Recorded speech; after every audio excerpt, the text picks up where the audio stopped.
Hello dear, welcome to KSL campus. Today we are going to discuss the science of class 10th. सबसे पहले बात करेंगे कि science में मैंने पढ़ना क्या है। जैसा कि आप जानते हैं कि NCERT जो बुक है वो पूरी ही सिलेबस, चाहे वह स्टेट बोर्ड की साइंस हो या फिर CBSE की हो या फिर ICSE की हो, एक तरीके से कवर करता है। और जो एक दो टॉपिक जो कवर नहीं हो पाता है वो अलग से भी देखेंगे।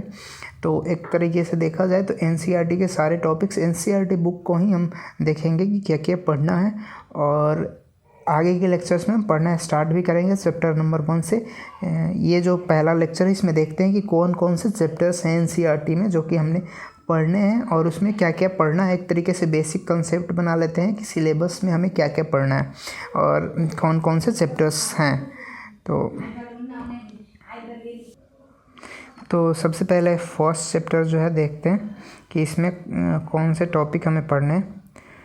तो पहला जो चैप्टर है chapter number 1 chemical reaction and equation, और जो टोटल चैप्टर्स पढ़ने हैं वो 16 चैप्टर्स हैं, जिसमें कि सबसे पहले मैं कैटेगरी वाइज बता दूं। Chapter 1 chemical reactions and equation, chapter 2 acid bases, तो chapter 1 to chapter 5 periodic classification of elements, ये एक तरीके से बोला जाए तो केमिस्ट्री का आपका पार्ट हुआ। और chapter number 6 life processes to the last, that is heredity and evolution, chapter number 9। तो 6 to 9 जो है वो बायोलॉजी का पार्ट हुआ। और चैप्टर नंबर 10 यानी कि लाइट रिफ्लेक्शन एंड रिफ्रैक्शन, और यहाँ से लेके और लास्ट तक sustainable management of natural resources, मतलब 16 नंबर तक। चैप्टर 10 to 16 तक आपका फिजिक्स है, जिसमें कि अभी मतलब कि 10th क्लास में आप पढ़े हो तो फिजिक्स पार्ट में ही आ रहा है, लेकिन अगर उसके हायर क्लासेस में जाओगे तो जो चैप्टर नंबर 14, 15, 16 है तो ये इन्वायरमेंट करके एक सब्जेक्ट आता है, तो उसके अंदर ये पढ़ना होता है। लेकिन अभी ये जो है फिजिक्स के अंदर ही काउंट होगा। सोर्सेस ऑफ एनर्जी और environment, sustainable management of natural resources, ये जो तीनों चैप्टर हैं इन्वायरमेंट से रिलेटेड ही इसमें स्टडी करना है। पॉल्यूशन वगैरह हो गया, लेकिन अभी फिजिक्स में इसको काउंट करते हैं हम क्लास 10th के लिए। तो ये हो गया। तो फिजिक्स सबसे लार्जेस्ट है अभी तक के लिए, उसके बाद केमिस्ट्री, फिर है बायोलॉजी। तो सबसे पहले जो है हम स्टार्ट करेंगे केमिस्ट्री को, फिर फिजिक्स को देखेंगे, फिर उसके बाद से बायोलॉजी को देखेंगे। बिकॉज केमिस्ट्री और फिजिक्स ऐसा है, आप चाहें आप मैथ्स लो या फिर बायो लो, 12th में आपको पढ़ना ही पड़ेगा। तो जैसा कि हमने चैप्टर नंबर 1 को अंडरलाइन किया था, जिसमें कि हमें पढ़ना है केमिकल रिएक्शंस एंड इक्वेशंस। तो ये जो चैप्टर है इसमें आप देखेंगे कि केमिकल रिएक्शंस कैसे होते हैं, मतलब रिएक्टेंट्स होते हैं, फिर उससे प्रोडक्ट बनता है bye the help of catalyst और विदाउट हेल्प ऑफ कैटलिस्ट, या फिर bye the help of sunlight. किसी में सनलाइट की ज़रूरत होती है, किसी में हीट की ज़रूरत होती है। तो और किसी में ऐसा होता है कि किसी भी प्रोसेस, मतलब कोई भी पैरामीटर्स की ज़रूरत नहीं होती है, दो रिएक्टेंट्स को आप मिलाओ और वो रिएक्ट करके प्रोडक्ट में बदल जाएंगे। लेकिन बहुत ही कम केस में ऐसा होता है। लेकिन उसमें भी सर्टेन टेम्परेचर प्रेशर का जो होता है वेरिएशन होता है। तो केमिकल रिएक्शंस देखेंगे, कितने टाइप्स के केमिकल रिएक्शंस होते हैं ये देखेंगे। जैसे कि आपको हो गया कि combination, displacement, double displacement reactions, ये सारे हैं। रेडॉक्स रिएक्शन है, ऑक्सीडेशन रिडक्शन, इक्वेशंस कैसे केमिकल रिएक्शन के जो हैं इक्वेशंस कैसे बनते हैं, मतलब कि कैसे बैलेंस किया जाता है, कैसे रिएक्शंस को एक तरह से रिप्रेजेंट किया जाता है, इसमें ये सारे देखेंगे। जो चैप्टर नंबर 2 आपका है, जो कि है आपका acid and bases, acid basis and salts. तो इसमें देखेंगे कि एसिड्स, बेसिस और सॉल्ट्स बोलते किसको हैं, एसिड किसको बोलते हैं और बेसिस किसको बोलते हैं। इसको वाटर में डालने पे क्या होता है, एसिड को जब वाटर में डालेंगे तो कौन सा आयन मतलब कि रिलीज़ करेगा, अगर बेस को डालेंगे तो कौन सा आयन रिलीज़ करेगा, या फिर सॉल्ट कब बनेगा, जब एसिड प्लस मेटल रिएक्ट करेंगे तो सॉल्ट प्लस वाटर बनेगा, फिर बेस प्लस मेटल रिएक्ट करेंगे तो सॉल्ट प्लस वाटर बनेगा, फिर क्या होगा।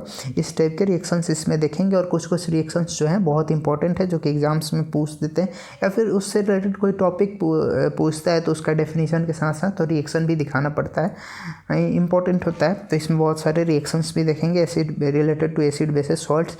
पीएच वैल्यू देखेंगे, पीएच स्केल एक होता है 0 to 14, जिसमें कि 7 जो होता है न्यूट्रल होता है। तो पीएच स्केल भी देखेंगे, इसमें एसिड बेसिस कहाँ पे लाई करते हैं, जो हमारा ब्लड वगैरह होता है ये एसिड होता है, बेस होता है, या फिर कितने इसकी पीएच वैल्यू होती है, ये भी देखेंगे। पीएच वैल्यू से हम डिसाइड करते हैं कि एसिड है या फिर बेस है। तो चलिए चैप्टर नंबर 3 देखते हैं, मेटल्स एंड नॉन मेटल्स है। तो मेटल्स और नॉन मेटल्स में जो है आपका, तो इसमें प्रॉपर्टीज़ देखेंगे सबसे पहले कि मेटल्स का प्रॉपर्टीज़ क्या होता है, नॉन मेटल्स का प्रॉपर्टीज़ क्या होता है, इलेक्ट्रिकल कंडक्टिविटी इसकी कैसी होती है, थर्मल कंडक्टिविटी कैसी होती है, नॉन मेटल में कौन सी प्रॉपर्टीज़ होती है, कुछ एग्जांपल्स देखेंगे। और इसका जो है रिएक्शन देखेंगे, डिफरेंट इन्वायरमेंट में कैसे रिएक्ट करता है, इसमें रस्टिंग कैसे होती है, या फिर जो है कि कलर होता है, रिएक्शन के बाद कलर चेंज हो जाता है, ये सारे जो हैं आपके पैरामीटर्स इस पे बात करेंगे इस चैप्टर में। जो चैप्टर नंबर 4 है, यानी कि कार्बन एंड इट्स कंपाउंड्स। तो इस चैप्टर में है जो मेनली कार्बन के बारे में पढ़ेंगे, जिसको कार्बन को C से रिप्रेजेंट करते हैं, और इसका एटॉमिक नंबर 12 होता है। तो एक तरीके से देखा जाए तो मेनली कार्बन की बात हो रही है। कार्बन चेन की भी बात करेंगे इसमें, कार्बन की जो सैचुरेटेड नॉन सैचुरेटेड चेन्स है, सिंगल बॉन्ड, डबल बॉन्ड, या फिर ग्रुप्स है, अल्केन, अल्काइन, अल्कीन, ये सारे जो ग्रुप्स हैं ये भी देखेंगे इसमें। नोमेनक्लेचर भी हल्का देखेंगे। नोमेनक्लेचर आपका जो है फुल 11th और 12th में पढ़ना है, लेकिन 10th में हल्का देख लेंगे कि नोमेनक्लेचर किस टाइप से होता है, वो थोड़ा सा एड ऑन टॉपिक होगा। जो 5th नंबर चैप्टर आपका है, पीरियोडिक क्लासिफिकेशन ऑफ एलिमेंट्स। तो पीरियोडिक क्लासिफिकेशन ऑफ एलिमेंट्स में जनरली हम देखेंगे कि जो एलिमेंट्स हैं वो कैसे कैसे अरेंज हुए। सबसे पहले डोवर्नियर जो थे वो आए, फिर उसके बाद से न्यूलैंड का जो है पीरियोडिक टेबल है, उन्होंने एलिमेंट्स को एक मतलब एक तरीके से एक ऑर्डर में अरेंज किया था। फिर मेंडलीव आए, और मेंडलीव का भी डेवलप्ड वर्जन अभी मॉडर्न पीरियोडिक टेबल चल रहा है, जो कि आज के मतलब साइंस में हम यूज में लेते हैं, या फिर उसी में एलिमेंट्स को जो है अरेंज किया गया है रोज एंड ग्रुप्स में। तो एक तरीके से देखेंगे कि कैसे अरेंज हैं एटम्स, और उसका जो मेटल, नॉन मेटल, मेटलॉइड, ये सारे जो हैं कौन कौन से ग्रुप में कौन कौन से पीरियड्स में लाई कर रहे हैं, उनकी proper depends on their properties, उनकी पोजीशन कहाँ कहाँ रखी गई है। और जनरली देखा जाए तो आपको एक 40 पे जो है जिरकोनियम आता है। तो यहाँ तक पीरियोडिक टेबल याद भी होना चाहिए, hydrogen, helium, lithium, beryllium, bromine type से। तो यहाँ तक याद होनी चाहिए, ये आपको हेल्प करेंगी डिफरेंट रिएक्शंस को लिखने में, इनकी बैलेंसिंग करने में, इनकी एटॉमिक मास याद रखने में, इनकी प्रॉपर्टीज़ याद रखने में आपको हेल्प करेगा। तो बात करेंगे वहाँ पे जब आएगा चैप्टर्स में। जो अब यहाँ पे केमिस्ट्री आपका जो है ओवर हो जाएगा, फिर यहाँ पे बायोलॉजी स्टार्ट हो जाएगा चैप्टर नंबर 6 से, लाइफ प्रोसेस। तो लाइफ प्रोसेसेस में सबसे पहले जो बात हम करेंगे उसमें देखेंगे कि लाइफ सबसे पहले मतलब एग्जिस्ट, जो कि लाइफ है, ह्यूमन लाइफ या फिर कोई भी प्लांट लाइफ, कोई भी अमीबा लाइफ। तो इसके बारे में स्टडी करेंगे कि बैलेंस्ड कैसे है पूरी अर्थ पे, जो लाइफ एक दूसरे पे डिपेंडेंट है, बैलेंस कैसे है। और जो इसका नेक्स्ट चैप्टर आएगा कंट्रोल एंड कोऑर्डिनेशन। तो कंट्रोलिंग किस तरीके से हो रहा है, मतलब कि एक दूसरे पे डिपेंडेंट है, चल रहा है, इसका कैसे कैसे कैटेगराइज हुआ है, मतलब कौन से फाइलम में कौन से कैटेगरी में आता है स्पेसीज, और उस स्पेसीज में फिर कौन कौन से पार्ट्स आते हैं, मतलब उसको क्लासीफाई एक तरीके से करके देखेंगे। उसके बाद से हाउ, जो नेक्स्ट चैप्टर है वो है हाउ डू ऑर्गेनिजम्स रिप्रोड्यूस। इसमें एक तरीके से देखा जाए तो इसमें रिप्रोडक्शन देखेंगे डिफरेंट ऑर्गेनिजम्स का, single cellular, multi cellular, different species का, और कितने टाइप्स के रिप्रोडक्शन होते हैं, बर्डिंग या फिर सेक्सुअल रिप्रोडक्शन भी देखेंगे इसमें जो है। जो चैप्टर नंबर 9 है इसमें हेरिडिटी एंड एवोल्यूशन होता है। तो हेरिडिटी और एवोल्यूशन में देखेंगे कैसे जो है कि डिफरेंट ऑर्गेनिजम्स का शुरू से एवोल्यूशन हुआ according to science, not for the myth, कि पहले मतलब क्या बना होगा, उस टाइप से एक तरीके से रिलेट करेंगे कि सिंगल सेलुलर पहले बना था कि कैसे बना था। तो एवोल्यूशन में देखेंगे, हेरिडिटी में देखेंगे कि जो नेक्स्ट जनरेशन होता है उसमें जो है ट्रांसफ़र होता जाता है कुछ कैरेक्टर्स, जैसे कि रेप्टाइल्स होते हैं, इन सारे में कुछ कुछ कैरेक्टर्स ट्रांसफ़र होते होते और डिपेंड्स ऑन एनवायरनमेंट उनकी जो है विकास होती जाती है स्पेसीज की, और थोड़े से अलग अलग टाइप के जो है मॉलिक्यूल एनिमल्स या फिर प्लांट्स जो है प्रोड्यूस होता है। तो हेरिडिटी में ये सारे भी देखेंगे।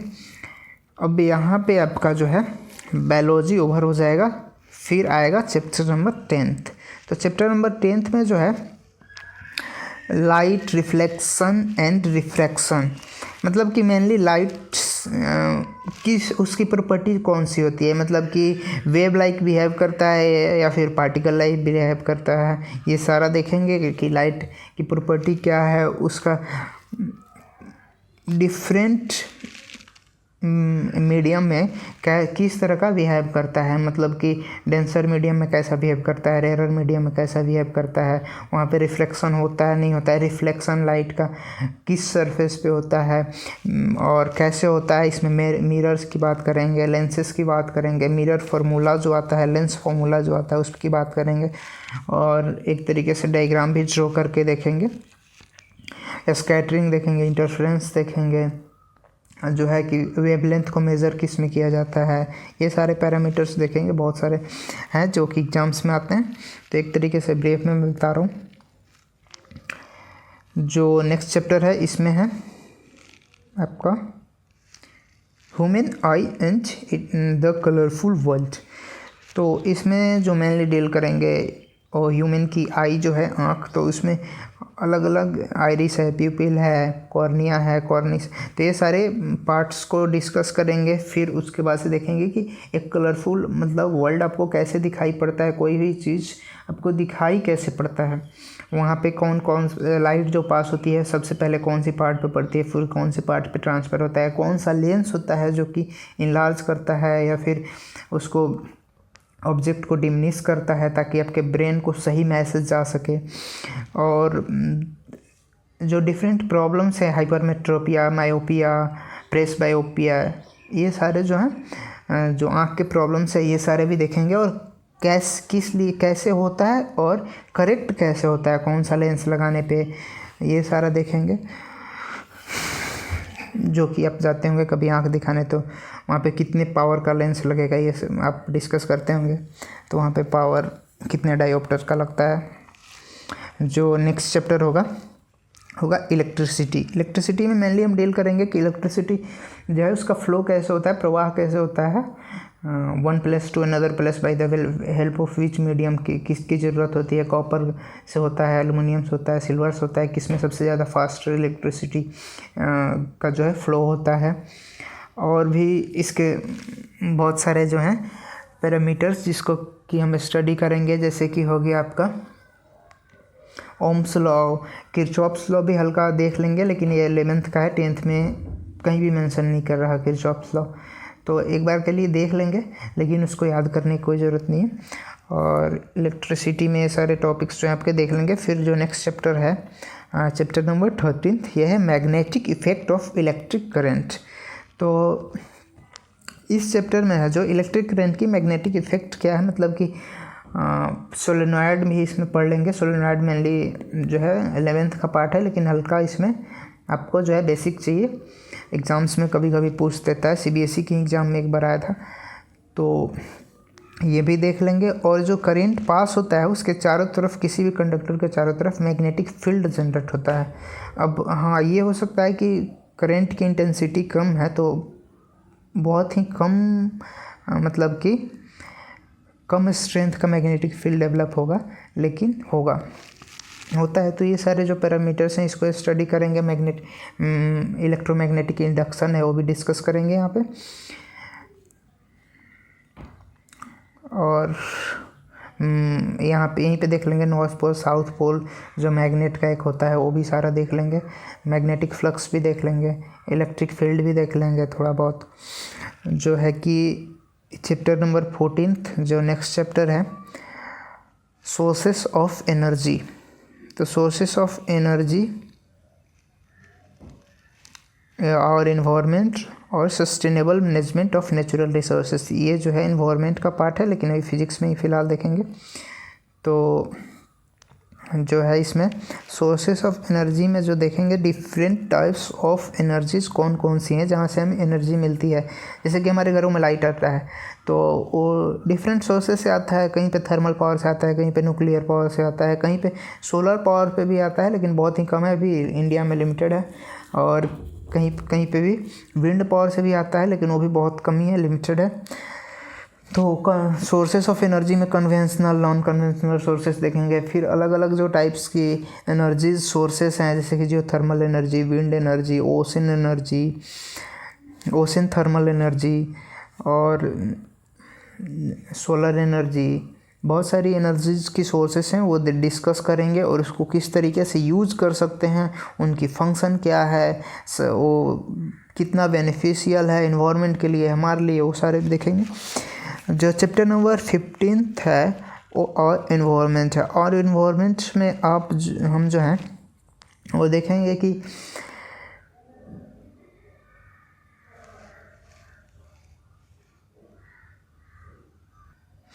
इकोसिस्टम जो हमारा है कैसे मेंटेन्ड है, इकोलॉजी जो है वो कैसे मेंटेन्ड है, और इकोसिस्टम्स का मेनली पार्ट कौन सा होता है, हॉट स्पॉट कौन किसको बोलते हैं, किस टाइप्स